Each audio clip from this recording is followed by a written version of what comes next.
Hey guys, welcome to my video. This is Work from Home, a day in the life of a professional video game developer in 2022. Hi, I'm Larry. I'm a game designer in the video games industry, and my day starts promptly at 8 a.m. The very first thing I take care of is my hygiene.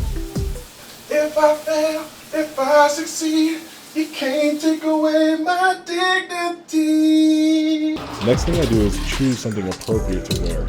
Even though I work from home right now, you still gotta dress for success. That means business from the shirt up. Before my daily meetings, I like to get in my first meal. That's usually a Monster and, plain oatmeal in water. Steel cut oats, Quaker oats in water.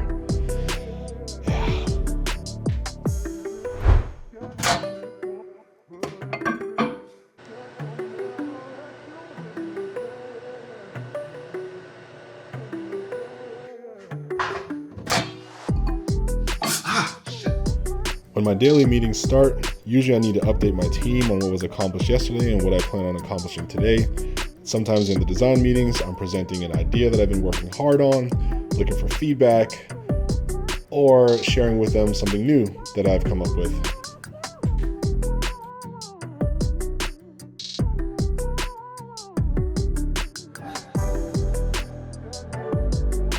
After my meetings finish, I usually like to sneak in a really quick household chore, like pick out what I want to have for lunch on DoorDash, maybe start a load of laundry so it can run while I work, something like this. Due to my responsibility level, I usually have a lot of meetings every day, and in between meetings, I try to find blocks of time where I can just work on my own content, or if that's reviewing other people's content or providing feedback to other teammates. Usually I'm working on the bulk of my design projects in between meetings, but hopefully at least an hour straight. So I usually have multiple meetings throughout the day, but here's a quick tip on work sessions. Though I enjoy watching YouTube often when I'm doing my own personal work, usually during my work time during the day for my company, I don't actually like to watch too much YouTube because it can get a little distracting. So most times I prefer to play Spotify playlists or just listen to podcasts or listen to songs in general, but music usually gets me through the day with a lot more focus and attention to detail on my content than videos do. Tip number 2. I like to time my breaks. So I was introduced to this program called Tomato Timer some time back, and it was a great concept of, earn your leisure, where you would work maybe, 25 minutes and then you'd give yourself a 5-minute break or something like that. I kind of doubled it. So I work in an hour. I try to get at least 50 minutes of work done, sometimes 55. And then I'll allow myself to take a 5-minute, sometimes 10-minute break, depending on when in the day it is. I don't smoke cigarettes. We are working from home. I try not to get distracted too much. But a 5-minute break here and there is actually really good for you. You get a good reset. It allows you to kind of let go of some things. You can push off your social media until that 5-minute window, and it allows you to make sure you're getting consistent progress on the content that you're working on, but giving yourself some little treats to work for in between. At the end of every day, I save the last hour, so usually let's say 5 to 6 p.m. to go over resumes and portfolios and submissions for all the people who are applying for design jobs in my current job.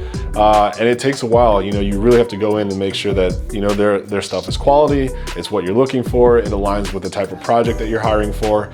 And if you don't do it every day, it kind of stacks up and you have a lot of people waiting to hear back, and that gives your company a bad rep.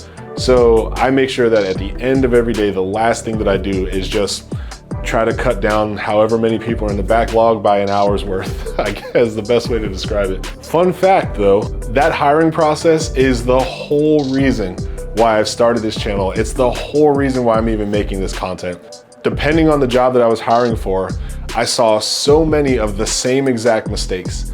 And at first I was very kind and like, hey, you should do this, you should do that. Then after a while I was control copy, control paste, control copy, control paste. And then after that, I said, I realized that there's a message that needs to get out to a much wider audience. And I would love to help more people even just present themselves this much better for potential jobs, for potential opportunities moving forward. And half of this is the pain of constantly wanting to say the same thing to who are probably very nice people who just don't know. And the other half is like wanting to get at least 500 or 600 people out of the queue who don't qualify, or get those, I should better say, getting those people who don't qualify past the point where they automatically get rejected because there's some obvious things that they overlooked or didn't think to do. That whole experience combined and just my heart and I guess generosity, I'm making this content because I want to reach people. I want to help people. I want to help people who want to be designers, and I want to make them better. I want to give them a good shot. And so I can only speak from the things that I look for or my feelings on the matter, but I promise you, at least knowing you can get past this bar is going to make you a better look for every company that you apply for. Because if I'm auto rejecting you or if I'm pulling you out of the pipeline because you have some things that you haven't done right, I feel like you should know. So I made this whole video series. Everything I'm doing on this channel is mainly aimed at the people who just need the help and don't know that they do. So I hope they find this content. So pro tip, if you ever apply for a creative job, and let's say it's through LinkedIn or some sort of online portal, and all you do is submit your resume, and your resume is just your work experience and the skills that you have, without putting any sort of link to the work that you can create at this point in your career, you're gonna have a bad time. Right after work is done for the day, I have an hour, maybe an hour and a half to wind down. This is me time. I can do anything that I want, well, that I can afford. If it's go for a walk, draw, do some photography, maybe even go for a drive. I give myself a free hour to decompress from the workday, and I suggest you do the same. After winding down, I usually start my dinner plans. These days, I'm a big fan of small dinners and using my air fryer. Yep, I gained a little weight and I'm trying to combat that. But I accidentally discovered my new favorite sweet treat. Grocery store pork bao buns, crisped in the air fryer for just a few minutes at 350 degrees.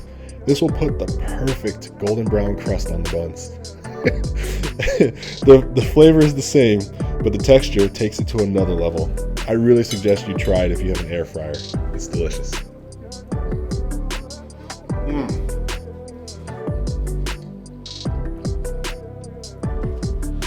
After dinner, I go back into my workspace and start work on my own personal projects.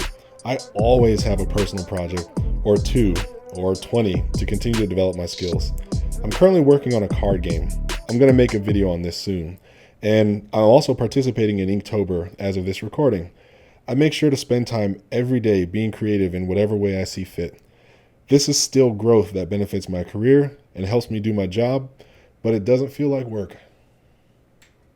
My day is starting to wind down at this point. Sometimes I may sneak in a little extra gaming, but usually at this time I get my daily workout in. When work from home first started, I collected a few pieces of workout equipment to keep in my house since all the gyms were closed. Yeah, gyms are open again now, but I have the option of working out at home still if I see fit, or going to the gym for a more intense or more complete workout. Before crawling back into bed, you gotta get bed fresh, especially after a workout. Going in for a second shower or a wash up is critical, especially if you have a partner at home. My girl wants to party all the time, party all the time, party all the time. The very last goal I complete every single day before going to sleep is read at least one chapter of my current book. You see, I love books. I have a lot of books. I have too many books. And to combat that feeling of not having a lot of time to read or forgetting where you're reading in between your binge reading sessions on weekends, I decided to change my approach to reading. Now I commit to no matter what, read at least one chapter. If all you can read is one chapter, that's fine. Stop at 1. If you can read more, keep going. The important thing is I committed to the daily activity. All right, so it's about 1 a.m. Oh yeah. Thank you guys for watching. I love making this kind of content. Again, I really want to help people who are interested in getting into the game industry with this. You know, if it's something that will help you, great. Please subscribe, please like.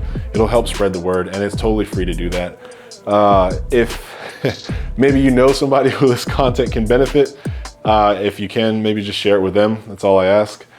And damn, I forgot my intro. Oh yeah, I'm gonna go play some games, and I hope to see you around in the next video. All right, good night, peace.